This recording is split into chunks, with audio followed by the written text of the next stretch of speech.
I want you to picture a scene. There's a person who's not been feeling very well for a very long time.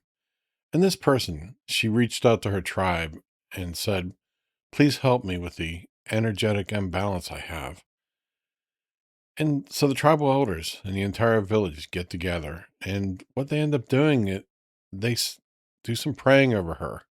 But most importantly, there are dozens of indigenous instruments, and people are singing and chanting and praying, all trying to help her with this overload of energy.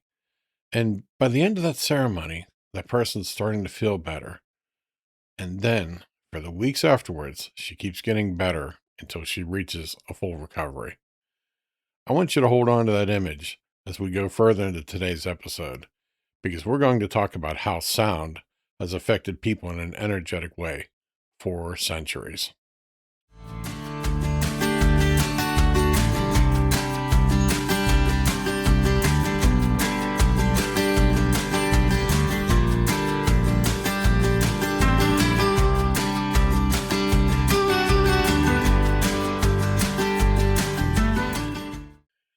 Have you ever thought about how sound and frequencies can have an effect on you and your life force?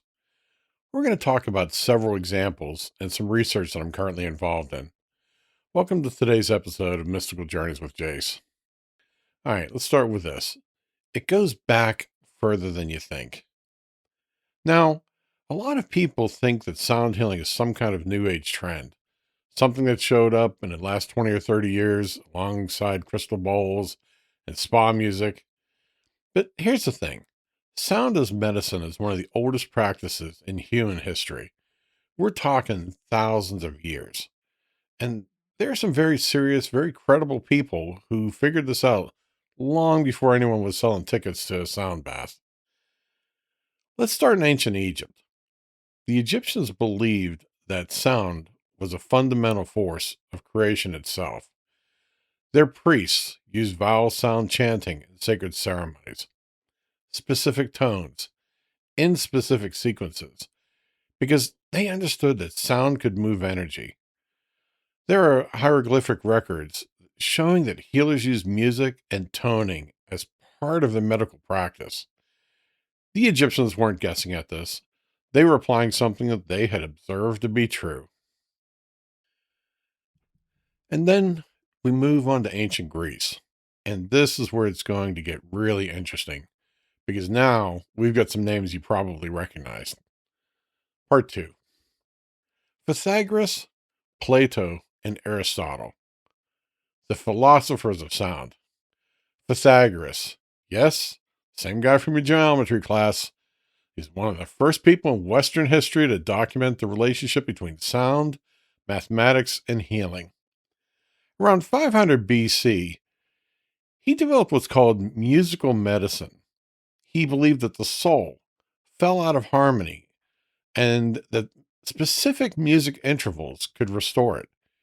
He would prescribe certain melodies to his students, the same way a doctor today would prescribe medication. He called it harmonics. The idea that everything in the universe, including the human body, vibrates at a specific frequency, and that music could bring those frequencies back into alignment. Pythagoras also discovered the mathematical ratios between the musical intervals, the octave, the fifth, the fourth, and he called these the music of the spheres. He believed the planets themselves were vibrating and producing a kind of cosmic harmony that was constantly influencing life on the earth. That's not just philosophy. That's a man saying sound is fundamental to the structure of reality. Then there's Plato. In the Republic, Plato wrote that music was not just entertainment, it was a moral and spiritual force that shaped the character of individuals and entire societies. He said, and I love this quote: music gives a soul to the universe, wings to the mind, flight to the imagination, and life to everything. Now, Plato was very specific about what kinds of music should and shouldn't be listened to. He understood that different frequencies and modes had different effects on the human psyche. Certain musical modes, he said, promoted courage and clarity. Others promoted laziness and moral weakness. He wasn't just being poetic, he was describing what he observed to be a very real energetic effect. And then we have Aristotle, who took a slightly different but equally powerful angle. Aristotle described what he called catharsis, the idea that music could purge negative emotions from the body and the psyche. He believed that listening to specific types of music could release pent up emotional energy and bring this person back to a state of balance. In his Politics and his Poetics, he wrote extensively about the therapeutic effects of music, particularly how it could help people who were experiencing grief and anxiety, and what we might call today emotional overwhelm. 2,500 years ago, Aristotle was describing sound as an emotional and energetic release valve. Now, here's what I want you to notice. These three men, Pythagoras, Plato, Aristotle, they were the intellectual giants of their world. They were not just fringe thinkers. These were the people that the entire Western philosophical tradition is built on. And all three of them took seriously the idea that sound is medicine. That should tell you something. Okay, next section. Other voices across the centuries. The Greeks weren't alone in this. Across the ancient world, cultures that had no contact with each other were arriving at the same understanding. In ancient India, the Vedic tradition had developed a complete system of sound healing called Nada Yoga, the yoga of sound, going back at least 3,000 years. The Vedas describe how the universe itself was created through sound, through what they called the primordial vibration of Om. The ancient physician Charaka, writing around 600 BC, he documented the use of specific ragas, musical scales, to treat physical and emotional illness. Different ragas were for different conditions, different times of the day, different seasons. There was an entire science built around it.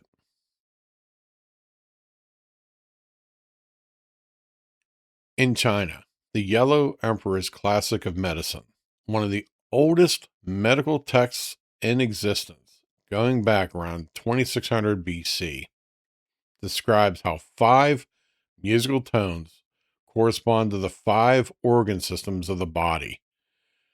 The ancient Chinese understood that specific tones could stimulate or calm specific organs and energetic pathways.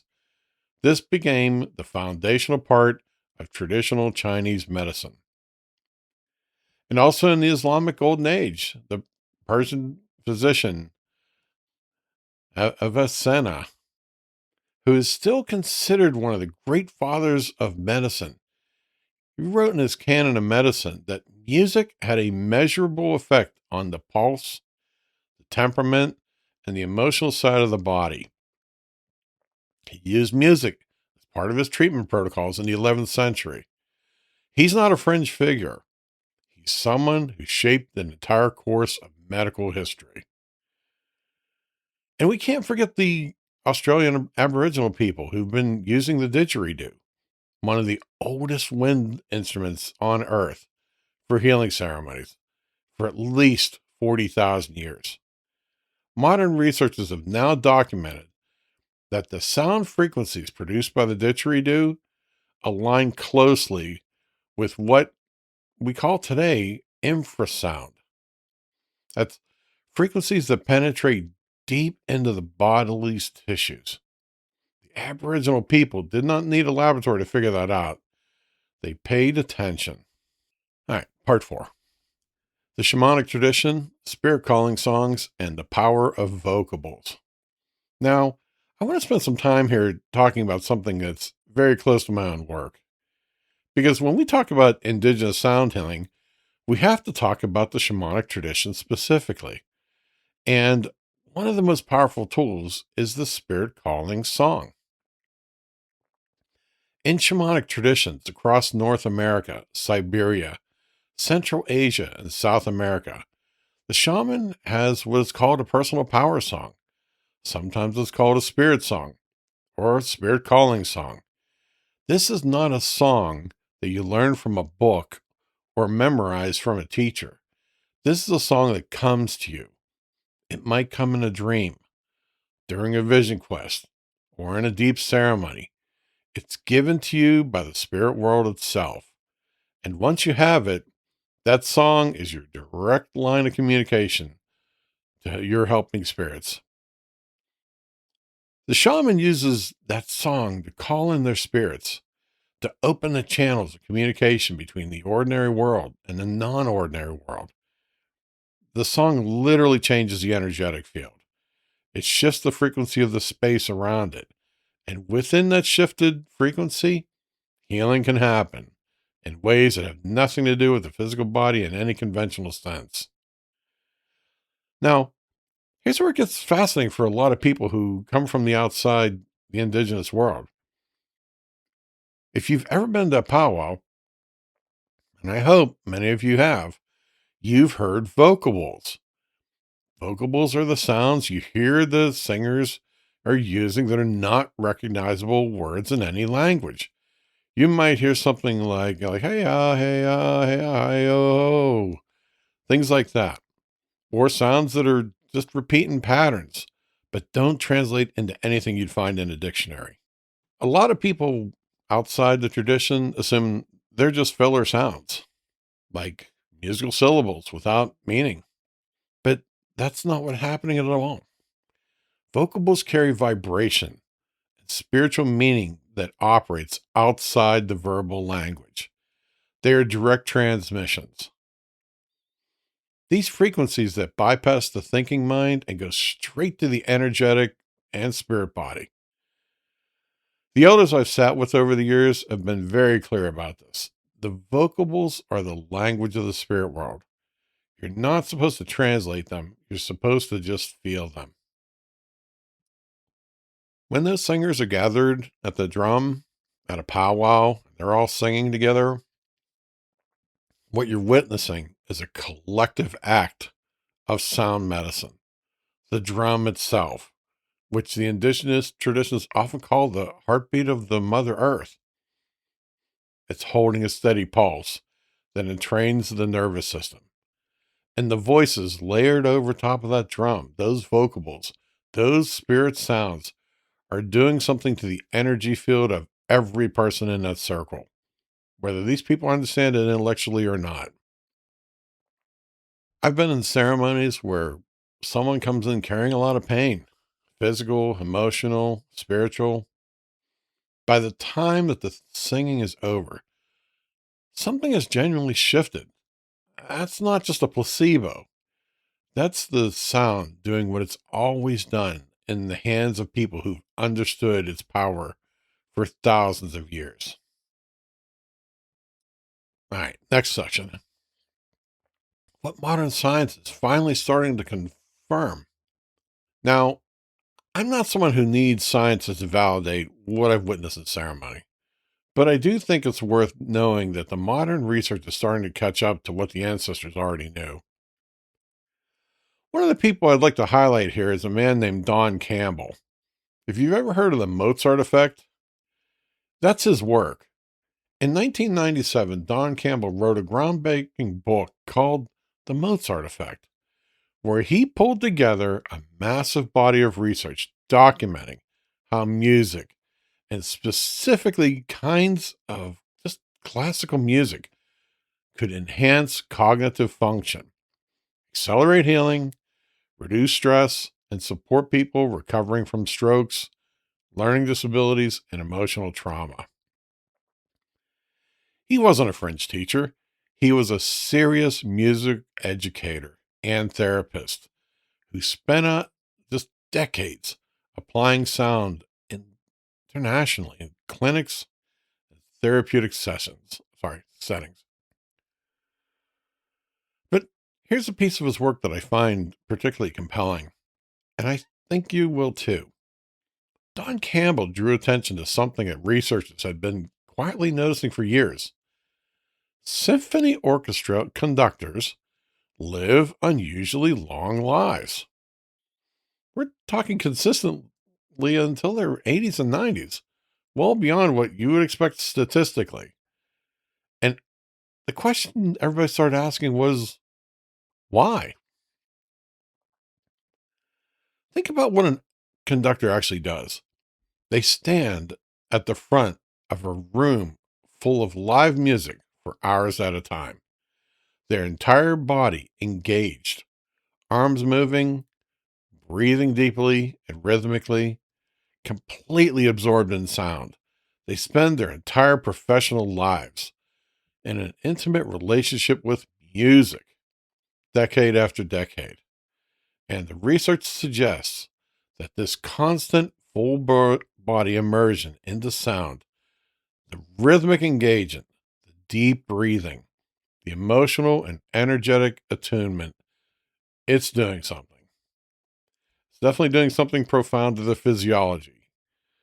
Sound, over time, appears to literally keep them alive longer. That is not a small finding. That's ancient wisdom showing up in a tuxedo. Campbell also helped to bring the field of music therapy into mainstream conversion.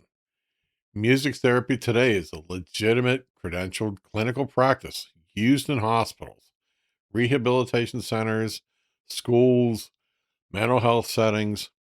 It's used with Alzheimer's patients who can no longer remember their own child's names, but will suddenly come alive when they hear a song from the past. It's used in pain management, in trauma recovery, in supporting premature infants in neonatal ICUs. The research base is solid and it's growing. Other researchers have since built on this foundation. Since the 1990s, a Japanese researcher named Dr. Masaru Emoto did a series of experiments where he exposed water to different sounds and words and intentions, then flash froze the water, photographed the crystals. The water exposed to the harmonious music and positive intention formed beautiful symmetrical crystal structures. Water exposed to harsh, discordant sounds formed chaotic, fragmented structures. Now, Emoto's methodology has been debated at the scientific community, and that's fair. We should always look critically at research. But what his work pointed to is something deeply consistent with what indigenous healers have always said. Sound changes the nature of things at a molecular level. And since the human body is somewhere between 60 and 70% water, that raises some very interesting questions.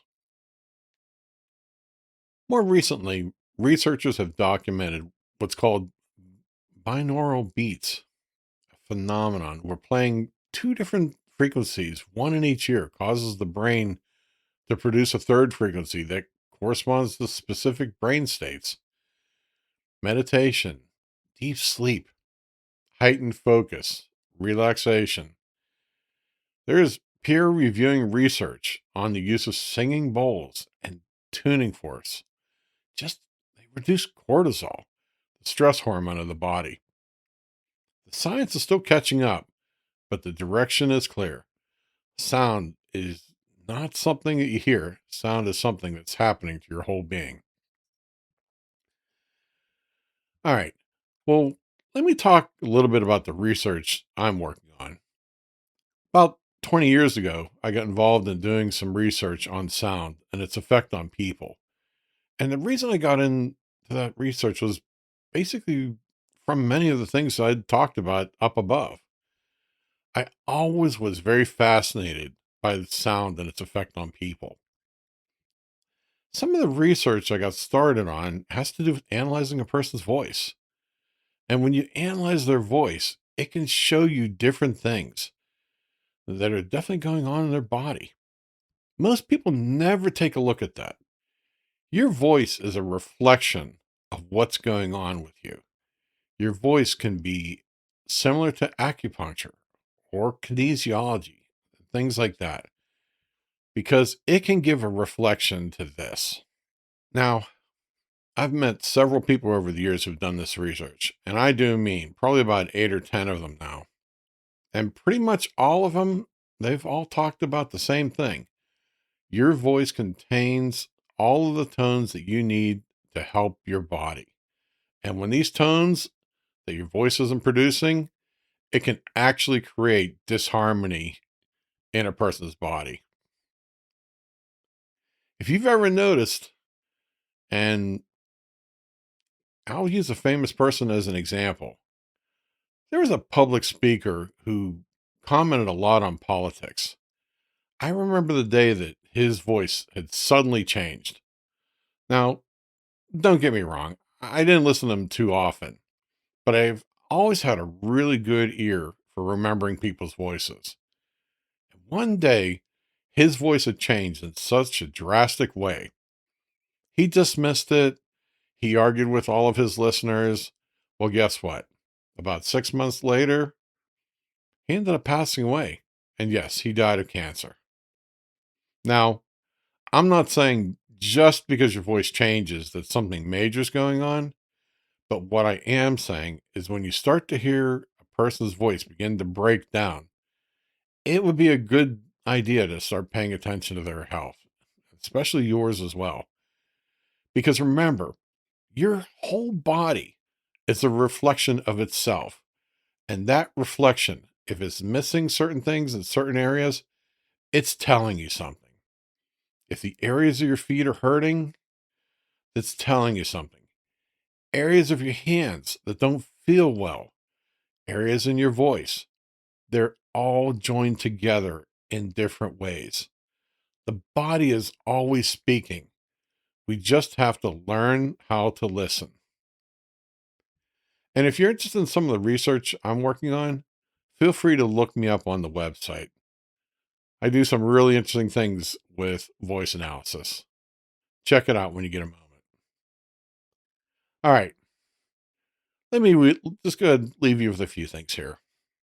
From the temples of ancient Egypt to the lecture halls of ancient Greece, from the Vedic chants of India to the drumming circles of indigenous peoples of North America, from the Persian physicians and the Aboriginal healers of Australia, all the way to the modern researchers and music therapists who are finally putting numbers to what the ancient world already knew. Every culture in every corner of the world arrived at the same understanding. Sound is medicine. And that woman at the beginning of today's episode, the one surrounded by her tribe, by the drums and the songs and the prayers, she already knew that. She just needed people around her who knew it too.